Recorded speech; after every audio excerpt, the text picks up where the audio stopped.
Shortly after the 1803 Louisiana Purchase, President Thomas Jefferson chose Meriwether Lewis to lead an expedition to map the newly acquired territory and find a water route to the Pacific Ocean. Lewis chose William Clark to join him in leading that mission. Their Corps of Discovery traveled for 2 years, covered more than 4,000 miles, and brought home key information about the land, the plants and animals, and the native peoples. We are joined now by Lanny Jones, an author and magazine editor who has written extensively about Lewis and Clark. Mr. Jones, thank you for being here. I'm very happy to. So when we think of Lewis and Clark, we tend to think of them together, right? Almost as one name on that great expedition. But of course, they were unique and different men, and I wanted to spend some time talking about them as individuals, starting with Meriwether Lewis. Where was he from, and how did he grow up?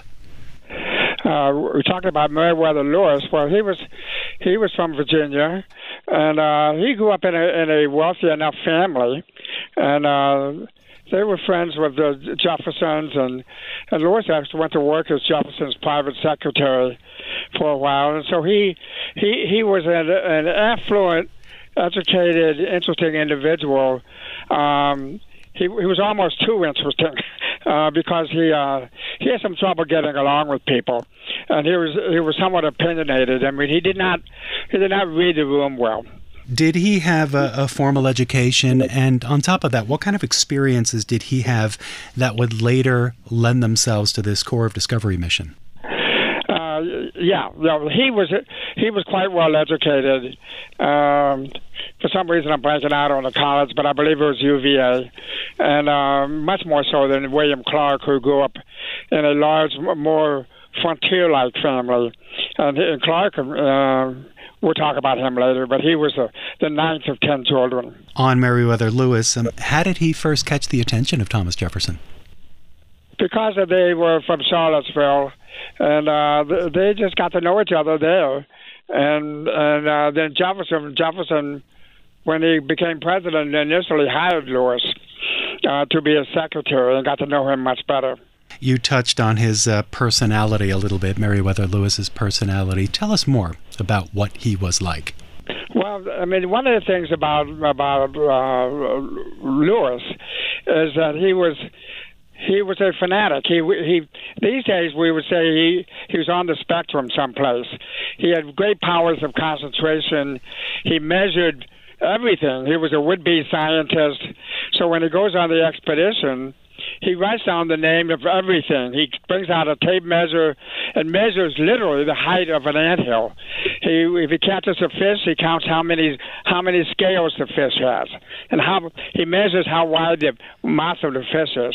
So he tried to quantify things, and that was the way he thought, and that made him comfortable if he could do that.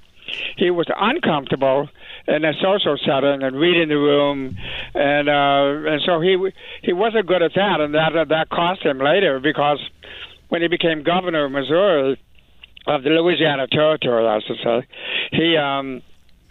he couldn't really work well with people, and he made enemies, and people challenged him to duels, and so he got into trouble that way, and that led to his problems. Let's dig in a little bit to the early life of William Clark then. The early part of his life, what do we know about that period and what shaped him? Well, Clark was an adventurous man and an outgoing man. By the way, both Lewis and Clark were bigger than most people. They were both around 6'2", which was a half foot larger than most American men were then. For example, no one realizes like Daniel Boone was 5'8", much smaller. Anyway, but Clark was in a large frontier family, and his parents had 10 children, and he was the ninth of 10.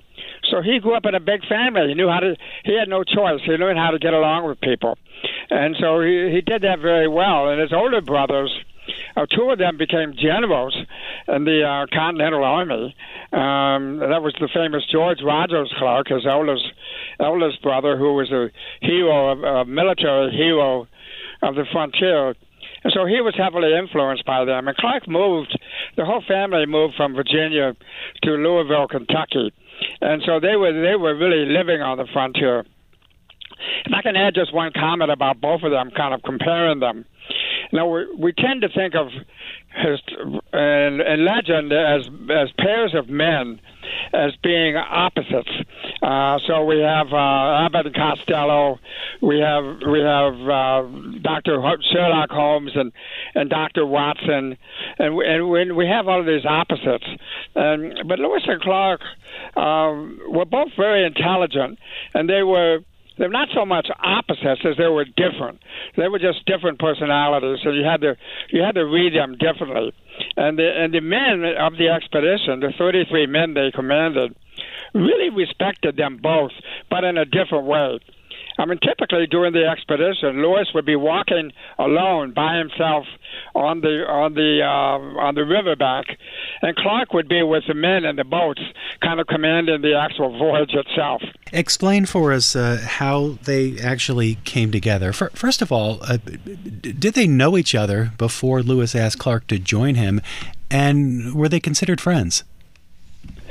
They knew each other briefly in the Army, and they were both posted to the same place in Ohio, and in Pittsburgh, I think. And they were both sort of mutually impressed with one another. And Clark outranked Lewis at that time, and so they knew each other. And so when Lewis asked Clark if he would join the expedition, in their voyage, Clark immediately agreed because he knew Lewis and so respected him. You mentioned that they were both physically large men, at least larger than others, most others for the time. Both had military backgrounds. How did the military prepare them for what was to come with this 2-year mission? Well, they were commanders and they were soldiers, and they got the job done, and that's what they tried to do. So it's almost a familiar American type. They took the orders from Jefferson, and Jefferson gave them long, complicated orders. Find the best way to the Pacific, get to know the tribes, figure out what's out there, and they worked very, very hard to do that. And the important thing is they wrote it all down. I don't want to get ahead of myself here, but they took the time to write their journals, and their journals are the greatest journals in the history of all exploration. The official published version now, is about 15 volumes, big, thick volumes, and it's a beautiful edition put out by Gary Moulton at the University of Iowa. And I did a tiny, smaller edition. You can put it in your back pocket. That was my point. But still, it is, and it's literature. It has, a great narrative. We're going to find the Pacific. It has interesting characters.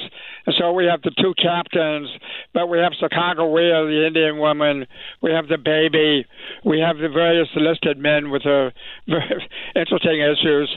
And so it's full of characterizations, and it's full of the human voice. And so, Hemingway famously said that American literature began with Huckleberry Finn because of its use of the vernacular. But you see the vernacular in the Lewis and Clark journals, way before that. And they're talking, they say, I woke up as hungry as a wolf. And they're mosquitoes, spelled like mosquitoes, all around. And the Indians wear moccasins, so they spelled it moccasins. And so there's a sort of misspellings and I wouldn't call it illiteracy, but there's comical misspellings, and it's literature, and the way that it commands your attention. You read the journals, it sort of grabs you by the throat. But by the way, did Lewis and Clark have their own families? Did they ever what? Did they have their own families back home? Oh yes, excuse me. Lewis never married. And Clark had a family and children, and was a good father to his children. And he sent at least one son to West Point, and he wrote letters to them. But Lewis, today we also call him a loner. He was a loner. Tell us more about their actual roles during the expedition. You touched on this a little bit, Lanny Jones, but looking back on that history, how did they divide things up? Well, one thing I did to understand their roles was to understand what the enlisted men what was important to them. And when you look up, you could do a word cloud, where a computer analyzes every word in their journals and tells you how often they appear. And the most frequent word is river, which is not all that surprising. That's where they were. That's what they were doing. They were on rivers the whole time. And but the next most frequent words become great. Like it's great, like Great Falls and the Great Portage, and everything is great. And so that tells you a little about their ambitions.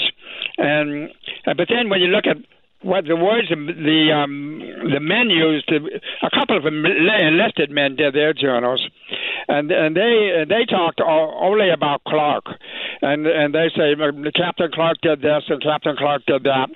And they don't even talk about Lewis, because Lewis was a scientist, and he was off writing down things and creating very real science, but that's what he did.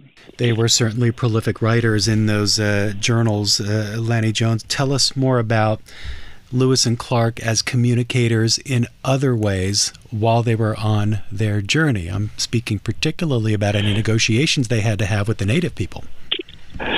Oh, the natives, you say the negotiations they had with native peoples? Yeah, what were they like in communicating with them, in talking to them? Did one of them take the lead on all of this? Yeah, they were impressed. William Clark's father, George Rogers Clark, had been a fighter against Indians, and so you imagine they might be suspicious of them, and but as it turned out, the Indians helped them. So the Lewis and Clark depended on the kindness of strangers, as they say, and the strangers in this case were the Indians, who taught them how to get a canoe around the rocks by putting up a sail on the canoe and carrying it. And they taught them what roots they could eat and what roots they should not eat. And so they told them about the science of survival. And so by the time Lewis and Clark got to the Pacific Ocean, and they were at what was called Fort Mandan, which is named after the tribe there, they had nothing but great respect for the Indians. And then on the way back, the expedition kind of almost froze to death, stumbling out of the Bitterroot Mountains, and the Nez Perce tribe saved them and fed them and take care of them. And so the respect that was engendered by the kindness of the tribes, of the indigenous peoples, made a huge impact on Lewis and Clark. And you see it in their journals and in their conversations later. And one of the sad things, and I'm going to get way ahead, but Clark later participated in the removal of the Indians because he thought he was doing them a favor to get them away from the whiskey traders and let them live out in the mountains by themselves, and that did not really do them that great a favor. Lewis and Clark, of course, became quite famous as a result of the expedition. What was it like for them personally? What did that fame mean to them personally? It's a little hard to read with Lewis because he was a powerful person, and he was the governor of the territory. And then Clark became the governor of Missouri, and he became the most famous person in the West. And what did it mean to him? I think he took it seriously, and people came to call on him. For example, the famous writer Washington Irving, a classic Eastern writer, came to St. Louis and met with Clark because he wanted to meet him. The famous William Clark, and so Washington Irving interviewed Clark and wrote about it. And Clark later, when he died in 1938, the funeral procession for Clark's funeral was a mile long in St. Louis, and this is a mile of carriages and people walking, so it was a very long procession. Did Lewis and Clark benefit financially from the expedition? Yeah, I would say somewhat. I don't know if you can measure it in dollars exactly. They're more or less on expense accounts. but they were both government employees. They're both high-ranking government officials, both in charge of the territory, the largest in terms of square acres, more territory they were in charge of than anybody was in charge of except the president, because they were in charge of the frontier. You know, in every inch, basically, the Louisiana Territory to the west of the Mississippi River, they more or less were responsible for it. Tell us more about the death of Meriwether Lewis, which we've read was obviously a sad event, but under suspicious circumstances, at least in the beginning. What can you tell us? Lewis went out and was going back to Washington. Lewis, he had his suspense account challenged. And so he was going to Washington to argue about his suspense account. And he, on the way, he dies in Tennessee mysteriously in a cabin. He had rented a cabin, and he shot there. And it's generally thought, and I certainly think, that it was a suicide. He just couldn't face the idea of going all the way to Washington and perhaps losing this. And Clark, who knew Lewis well, of course, also thought it was a suicide. And so it's like JFK. To me, it was a single bullet in one shooter, and the shooter was Lewis. Clark died more conventionally. He survived cholera in St. Louis, and then he died, basically of pneumonia in St. Louis. And somewhat of old age. He lived. As I said, he had 9 brothers and sisters, and he outlived them all. And he sort of dies of old age in his house in St. Louis. And so he had a satisfying life. I think he was about 68 when he died. That isn't that old these days, but that's what he was then. I was going to ask, Mr. Jones, from your own work, your own research, observation of Lewis and Clark, what else would you want our listeners and TV viewers to know about the two of them? Maybe something we didn't learn when we were all in school. What have we not covered that you would want to point out? Oh, that's a good question. I think it's the relationship between the two of them and how they made it work. And then the fact that they did that, and then they wrote a great piece of literature, and they wrote it as writing. The journals were not like a daily diary you just turned in every day. They wrote things down, but then they rewrote it. They left things blank, and they filled them in later. I mean, Lewis especially did this. When he sees the Great Falls of the Missouri, he goes back and fills it in with a better description. And he's a typical writer. He goes home and says, I could write this better. And he tries to write it up better. And so I just like the way that they created a work of literature together. And the men did the same. And the respect that they each engendered in different ways. And the other important thing to know is that the prevailing myth was that the West was empty. There was nothing there. But what they discovered and wrote down and put on the maps was that the tribes were there, and they were all over the place. And so they wrote, when Clark published his map, which became the governing map for the rest of Western exploration in America, it showed where the mountains were, yes, and the rivers were, yes, but it also showed where the tribes were. And people tried to conveniently ignore that later, but he made it very clear that it was a populated West. And that's the thing to know, is that it was not an empty West. It was a populated West. Leads me to my final question. What would you say is the legacy of Lewis and Clark and their place in our history? The legacy is that they gave us the wilderness and made it America. And the idea that we were a westerning nation, that our dreams were westward, really came from Lewis and Clark. It wasn't the dream of expansion did not end at the Mississippi River. They made it a westerning nation, and that really governed American history for the next century. Thank you, Lanny Jones, author and magazine editor for the biographies of Lewis and Clark. Appreciate it. Thank you so much. It was enjoyable talking to you, Paul.